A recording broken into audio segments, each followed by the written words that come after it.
basically, how's it been going? How's the tour been? Amazing. Which tour? You mean the tour of America? Or everything? Yeah. I mean, everything's been amazing, really. Just to go back, we actually started touring in November in Europe. We toured right through Europe and then the UK in December. And then we went down to Brazil for two big stadium shows down there, festivals. And then up to Canada, through Canada, and now we're here. And so everywhere we've been, it's been almost every night.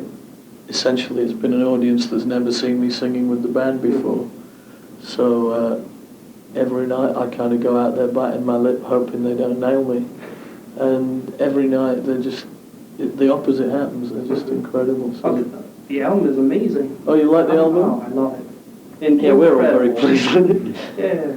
Yeah, we were really pleased with it when we'd finished it. We co-produced it, so we managed to get our own way on like how we wanted it to sound. It ended up sounding like we wanted it to be, and so I think we surprised a lot of people, because I think an awful lot of people wrote the band off after Fish left. I think a lot of the fans the fans probably were more reluctant to write the band off, because I think the people who actually understood the band realised that Fish wasn't the sole creative force within the band. Right. Whereas the people who didn't fully understand the band and just watched from afar probably would have written the band off, because they'd have just assumed that everything that Marillion put out was dreamt up in Fish's head. Which wasn't actually the case. He only actually wrote lyrics. He wrote the lyrics, right. And they would write all the music. Right. So I think a lot of people have been pleasantly surprised, but I'm completely blown away personally by how well the existing fans have treated me, because I've been treated with very little cynicism and very little suspicion by them. I mean, they always reserve judgment till about 3 songs into the set, you know. Well, yeah, they make their minds up and they go with it. It's more of a curiosity, you know, the new guy. What's he going to be like? Yeah. No, I was expecting to get a much rougher ride than they've given me, to be honest. But the shows here in America have been incredible. We played a club in Boston. The place was packed and everybody just went berserk. Then we went to Springfield. The Palladium there, that show went really well, and then the Ritz in New York City, and then after that where did we go after New York? We went to Poughkeepsie, the Chance. That was fucking amazing. They've all been amazing. The band is really hot at the moment, and the audiences are really responding positively to it. So you've only been in the States for a short while then, for this leg of the tour? Yes, for about a week. Huh. Maybe less than a week. Last Wednesday or Thursday, I think we arrived. So yeah, just about a week now. I'll tell you, the sound check was awesome. That was incredible. Yeah, did you enjoy it? Yeah, that was. we we're not quite happy with it yet, but it'll be better with the show. That's good. It's a good band, isn't it? It's a fucking great band. I mean, it's such a pleasure for me to sing them. The first time I played with the band live, I'd already been with the band by then for a number of months, because we'd got together and written the album and then recorded the album. And then we got round to touring, and I was completely knocked sideways the first time I saw these guys playing live, you know, because they just seem to have this strength that is greater than the sum of the parts. As soon as they get onto a stage, there's this power that knocks you right over. And so singing on it is a pleasure, because it's just like riding a big monster. You know? Yeah. There was. I just sit up there on the top, you know, on its neck, taking all the credit. It's great. Well, the amplifiers, right? We can throw them to topple over. What's your favorite song doing live? Varies depending on how shot my voice is. If my voice is in fine form, it's probably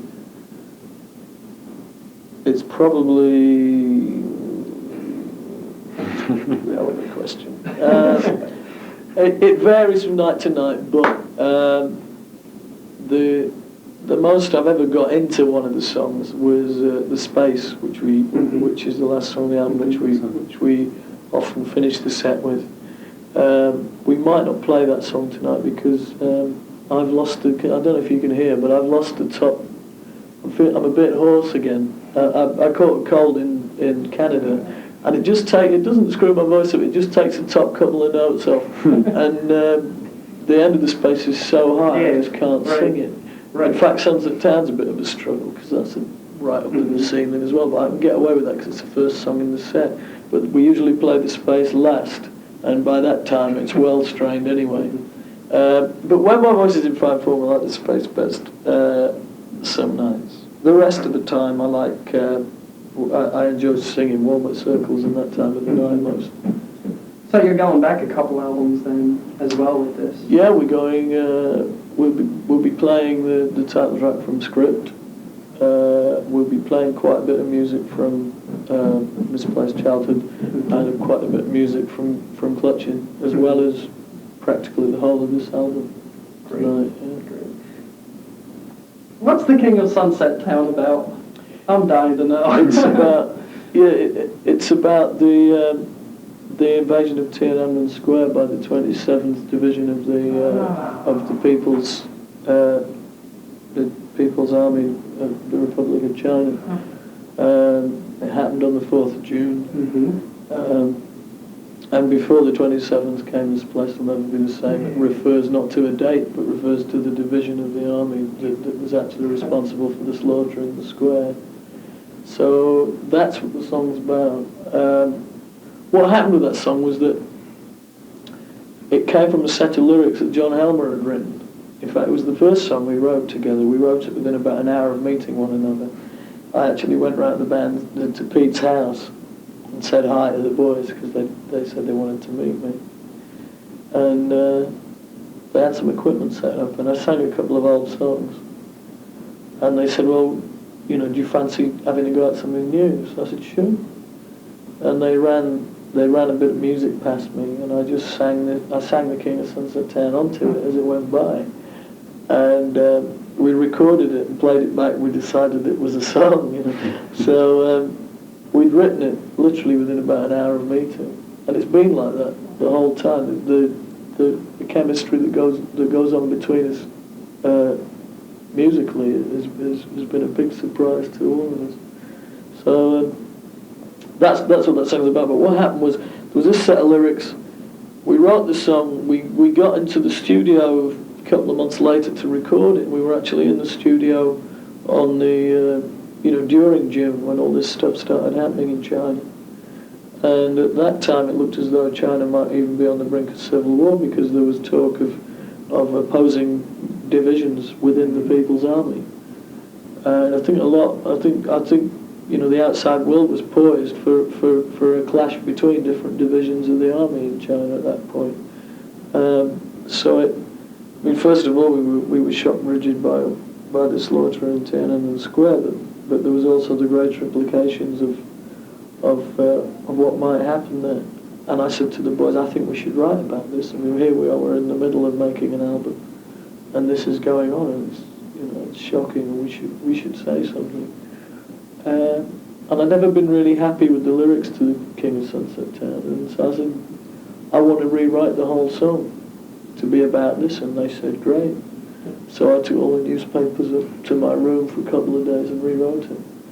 But I tried deliberately not to make it too literal, because the song had already started out being quite mythical in the feel of it. Right. So The King of Sunset Town is actually Deng Xiaoping. Okay. Huh. So getting back to what you had said... A bit too obscure. It went over everybody's head, didn't it? Go back and listen to it, bearing that in mind, it'll probably make a lot more sense. Getting back to what you had said earlier is, basically with Marillion, is the music written first, and then you come up with lyrics to match it? Or do you have something in mind and say, well, I have this kind of feeling with my lyrics? Generally what's happened is that the music is written first. But at the same time, lyrics are written with no particular.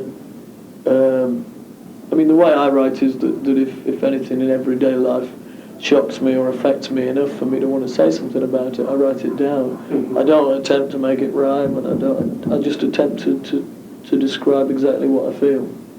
And then I leave it on the shelf, and then I'll go back to it later.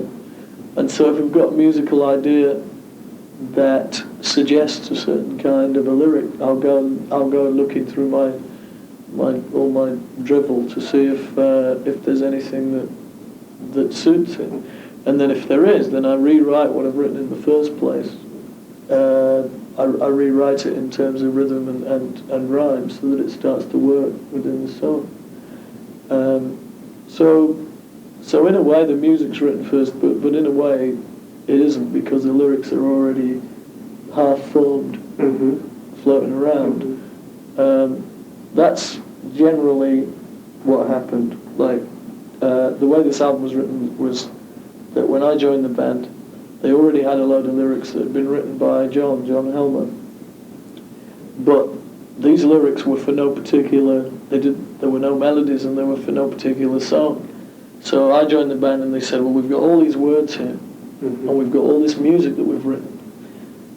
We'd like to just play the music and you decide how to put it all together. So I was responsible for gluing the lyrics to the music, dreaming up the melodies, and then having a hand in rearranging the way the music went to make the whole thing make sense as a song, or perhaps writing